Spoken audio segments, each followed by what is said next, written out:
Hades 2. Oh boy. The very highly anticipated follow-up to 2020's Hades, which just was an absolute gem that really stood out in what was a shitty year, and not just for gaming. I'm sure I'm not the only fella who has been praying for some more Hades. So, developer Supergiant descended from Olympus to deliver the boon that is Hades 2 Early Access. But is it worth it to jump in now, early?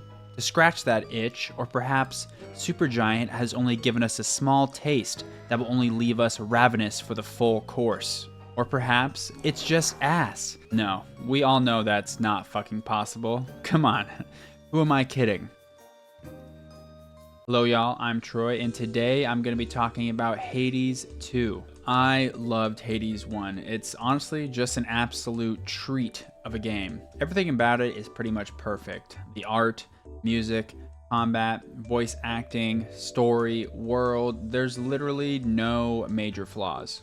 I'm going on record now and saying Hades 1 is a 10 out of 10. And I'm not even like a huge roguelike player. I enjoy them, yes, but I don't play a ton of them, so me giving Hades a 10 out of 10 just shows how that game really transcends its genre. So Hades 2 has some Supergiant shoes to fill.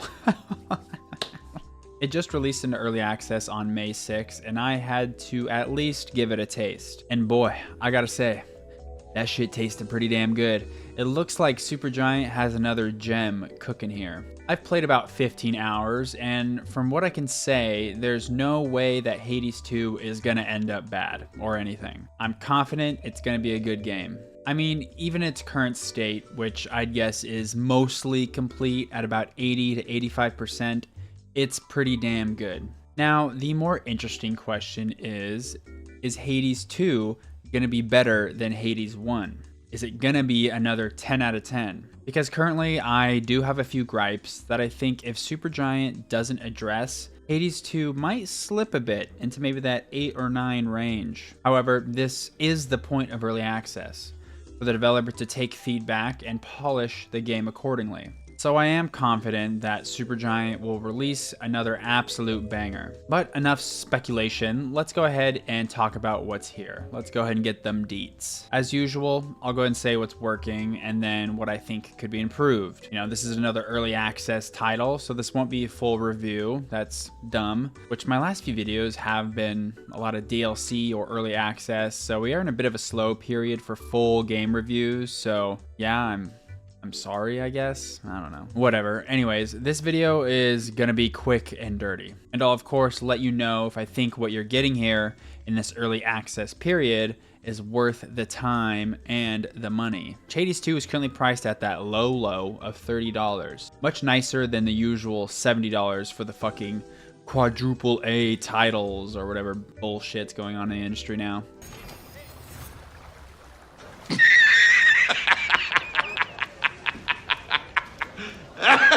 Also, if you enjoy this video or my content, please consider liking and subscribing. This will probably be in early access for over a year, well over a year maybe, but I'll definitely be covering the full release and doing a full review whenever that might be, as well as I make videos on a lot of other games, so come on in and join the fun. All right, Hades 2.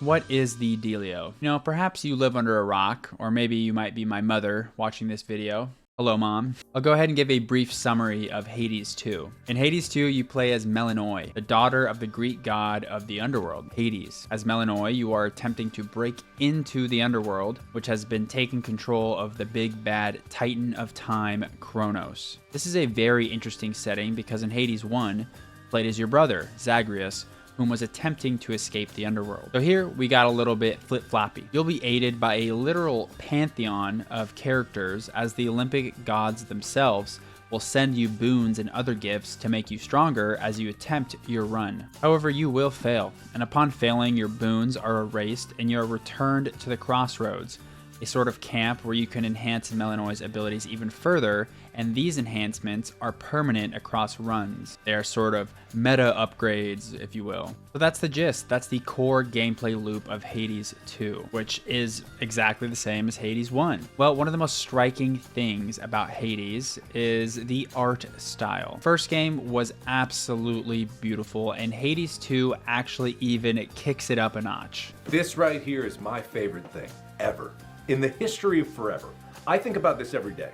I think about this all night long. I stay awake, not sleeping, because I'm thinking about this. The character art is even more intricate, detailed, and now even has some slight visual effects in their backgrounds. Which maybe Hades 1 had that too, but there definitely feels like there's a lot more space being filled up in Hades 2, and it's all just stunning. The overworld and oh god, my voice. The overworld and gameplay is also a visual treat that is packed with particle effects, pops, and explosions of saturated color that massages your corneas. Hades 2 also looks more detailed, like the resolution might be better. I played Hades 1 on the Xbox, and I'm playing Hades 2 here on PC, but regardless, I did not think that Hades 2 would actually be this big of a step up from the visually stunning Hades 1. I just cannot stress enough how much of a visual treat Hades 2 is. These artists at Supergiant are just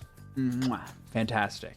Going along with the visuals is the fantastic audio, which is twofold, the voice acting and the music. Both were amazing in the original Hades. Now in Hades 2, again, they've blown me away with how they've actually improved this. The voice acting is stellar. I won't dig too deep there, but the music in Hades 2 is so fucking badass, dude.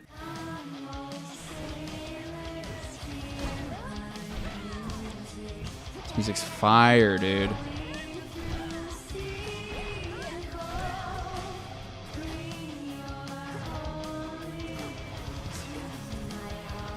I got this, I got this.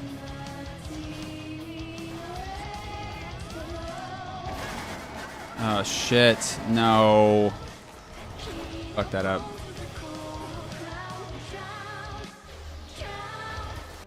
This shit rocks. This could very well end up being some of the best music in a game, period, but we will have to see.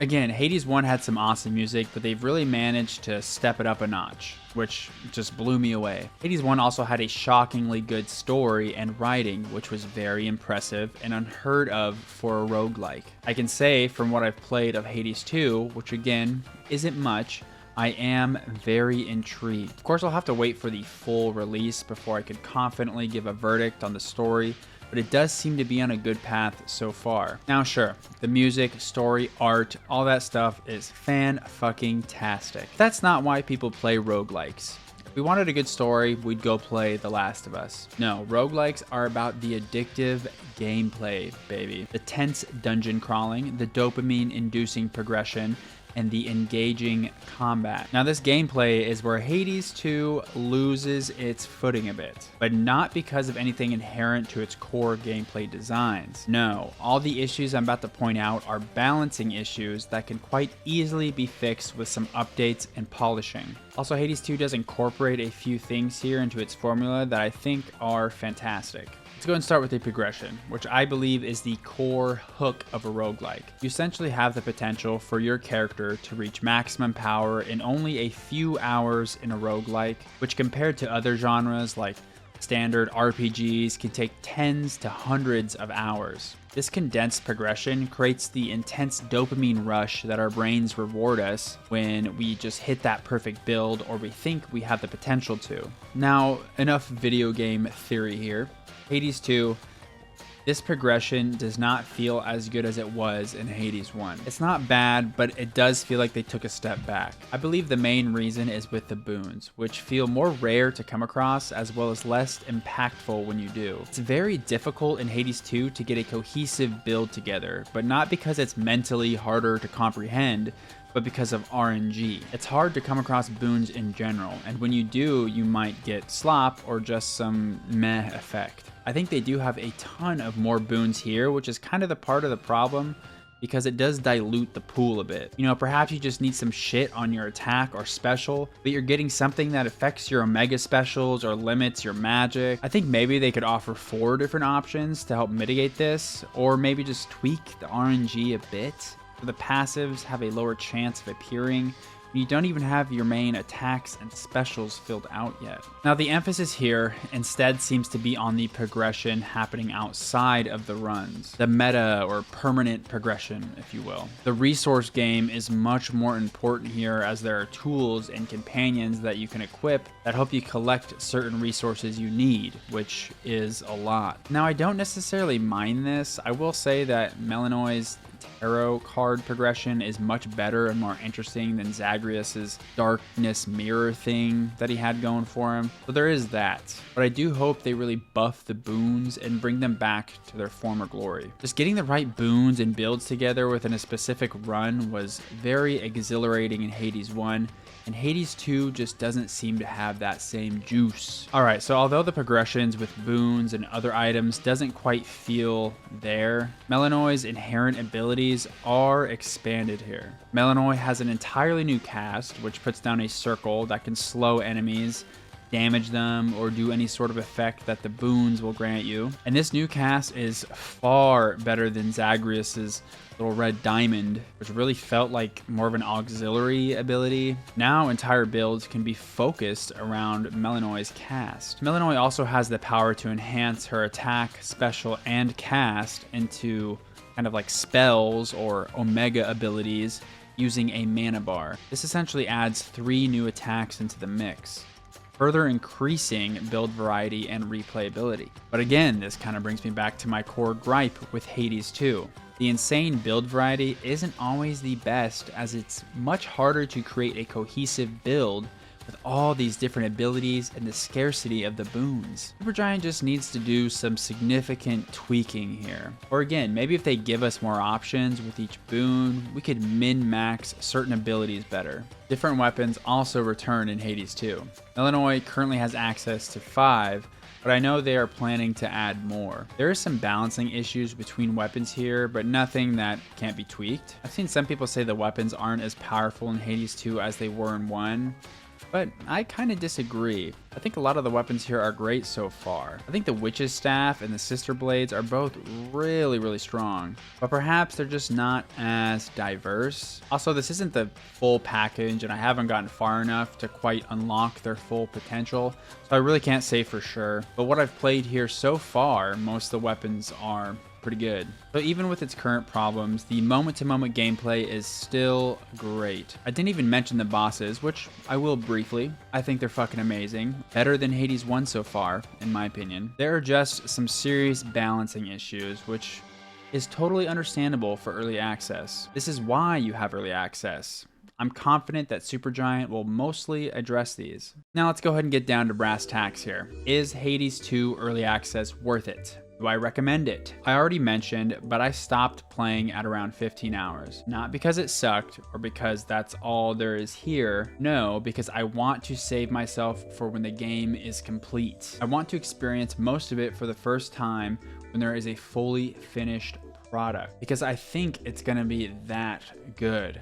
And there is a fair amount missing. A handful of the art is unfinished, with some character models having general placeholders, and the keepsakes are currently just lettered rings. With the art being so good, that's a huge part of enjoying this game. There are also whole levels missing. There are currently 6 levels in Hades 2, with I think a few more planned, while Hades 1 only had 4. So yes, of course Hades 2 early access is worth the $30. There is even currently more content in 2 than 1. But again, this might be obvious, but this game will really be best experienced when it's complete. So is Hades 2 worth it? Absolutely. Do I recommend you go out and play all of it?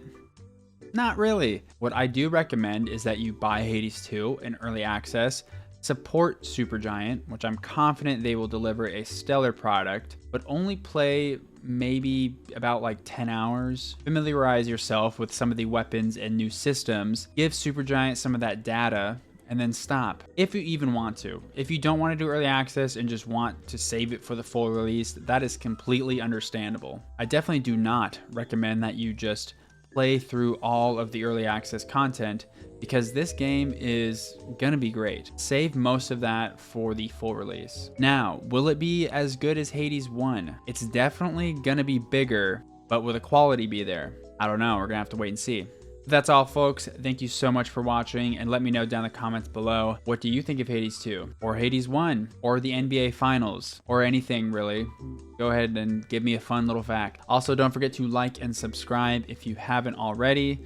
I will definitely be covering more Hades 2 in the future. I hope you all have a wonderful day. Bye-bye.